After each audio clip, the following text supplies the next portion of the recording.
नमस्ते दोस्तों, आप लोगों को बेसिक नॉलेज में स्वागत है। तो दोस्तों, जब कोई इलेक्ट्रिकल या इलेक्ट्रॉनिक्स क्षेत्र में प्रवेश करता है तो उसका पहला सवाल होता है कि बिजली क्या है, कहां से आती है और इलेक्ट्रिकल और इलेक्ट्रॉनिक वस्तुओं में इसका उपयोग कैसे किया जाता है। आज के इस वीडियो में हम बिजली के बारे में जानेंगे। मेरा अनुभव बताता है कि हम जितने अधिक प्रश्न पूछते हैं उतना ही अधिक सीखते हैं।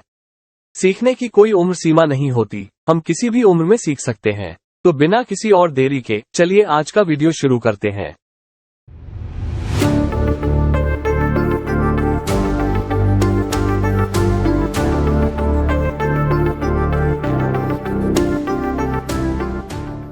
सबसे पहले हम इलेक्ट्रिसिटी के बारे में जानेंगे। हमारे घरों में इलेक्ट्रिसिटी या करंट कहां से आती है? इस इलेक्ट्रिसिटी में वोल्टेज, एम्पियर और वॉट क्या होता है और इस इलेक्ट्रिसिटी करंट को कैसे मापा जाता है? तो सबसे पहले हम ये सवाल करेंगे कि हमारे घरों में बिजली कहां से आती है। इसका जवाब है कि यह बिजली वहीं से लाई जाती है जहां से पैदा होती है। ये बिजली नदी के पनबिजली संयंत्र और औद्योगिक कारखाने के बिजली संयंत्र से पास के बिजली घर में लाई जाती है। फिर यही बिजली हमारे घरों में सप्लाई की जाती है। इस बिजली को प्रत्यावर्ती धारा या एसी करंट कहा जाता है और ये लगभग एसी 220 वोल्ट का होता है। अब दूसरा प्रश्न, बिजली या करंट में वोल्टेज, एम्पियर और वॉट क्या है? इसका उत्तर यह है कि जब हम इलेक्ट्रिकल और इलेक्ट्रॉनिक्स वस्तुओं को चालू करते हैं तब तार के माध्यम से विद्युत धारा प्रवाहित होती है। इस प्रवाह को वोल्टेज कहा जाता है और वोल्टेज का एक सीमित दबाव होता है जिसे एम्पियर कहा जाता है। और इसी एम्पियर के साथ वोल्टेज इलेक्ट्रिकल और इलेक्ट्रॉनिक्स आइटम में इनपुट होता है। इलेक्ट्रिकल और इलेक्ट्रॉनिक्स आइटम का अपना वजन होता है जिसे वॉट कहा जाता है। उस इलेक्ट्रिकल और इलेक्ट्रॉनिक्स आइटम में उपयोग होने वाले करंट की गणना वॉट क्षमता के अनुसार की जाती है। वोल्टेज, एम्पियर या वॉट को हम 5 चीजों का सहारा लेकर समझ सकते हैं। नंबर 1, हम वोल्टेज को फ्लो समझेंगे। नंबर 2, हम एम्पियर को प्रेशर समझेंगे। नंबर 3, हम वॉट को वजन समझेंगे। नंबर 4, हम तार को पाइप समझेंगे। और नंबर 5, बिजली के करंट को हम पानी समझेंगे। जब किसी पाइप से दबाव के साथ पानी बहता है और जब बाल्टी में पानी डाला जाता है तो बाल्टी अपनी वजन सहन करने की क्षमता के अनुसार पानी लेती है। तो तीसरा प्रश्न, विद्युत धारा को विभिन्न तरीकों से कैसे मापा जा सकता है? इसका उत्तर यह है कि विद्युत धारा को 3 तरह से मापा जा सकता है। पहला वोल्टेज के रूप में, दूसरा एम्पियर के रूप में और तीसरा वॉट के रूप में। आइए इसे अच्छे से समझते हैं।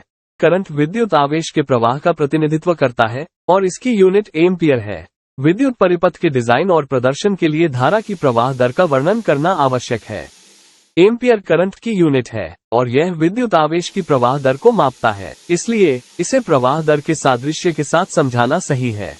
जिस प्रकार पानी के प्रवाह की दर को लीटर प्रति मिनट में मापा जाता है, उसी प्रकार विद्युत प्रवाह की प्रवाह दर को एम्पियर में मापा जाता है। इसी प्रकार इलेक्ट्रिक चार्ज के साथ वोल्टेज का वाकया करना सही है। वोल्टेज वह बल है जो विद्युत आवेश को धकेलता है। जैसे दबाव पाइप के माध्यम से पानी का प्रवाह करता है, वैसे ही वोल्टेज भी एक तार के माध्यम से विद्युत प्रवाह को प्रवाहित करता है।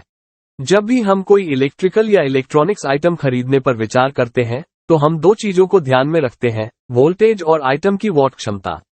ये हमें बताता है कि वस्तु हमारे देश में उपयोग के लिए उपयुक्त है या नहीं।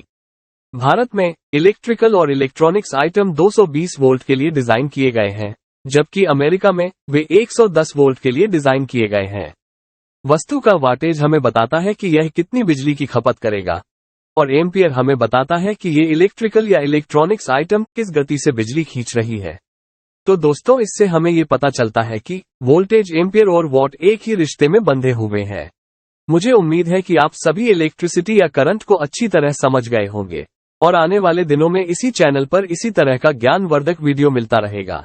अगर आपको यह वीडियो पसंद आया है तो कृपया लाइक, शेयर और कमेंट करें। जिन लोगों ने इस चैनल को सब्सक्राइब नहीं किया है अभी तक, कृपया इस चैनल को सब्सक्राइब करें।